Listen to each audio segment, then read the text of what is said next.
When a tire fails at high speed, it's possible that pieces of it can be thrown against the aft body or the flaps, but it's usually not going to affect the ability of the airplane to fly. In this example of braking after a tire failure, the important issue is that a tire failure reduces braking effectiveness and your ability to stop. Unless a tire failure in the high-speed regime has produced damage that puts the ability of the airplane to fly in serious doubt, Boeing recommends that the takeoff be continued.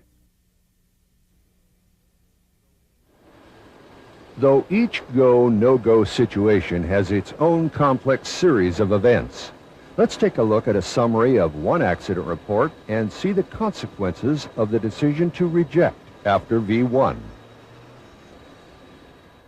The airplane taxied out with the first officer set to do the takeoff. The first officer confirmed that in case of a rejected takeoff, the captain would make the decision to reject, and the first officer would do it.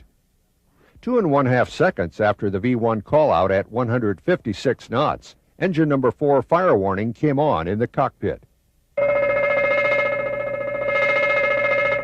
The first officer stated that he noticed a movement of the captain's hand towards the throttles and rejected the takeoff. The captain did not make any call out to reject. The maximum speed attained during the reject was 172 knots. The airplane couldn't be stopped on the paved surface and finally came to rest about 1,500 feet beyond the end of the runway. The aircraft sustained substantial damage.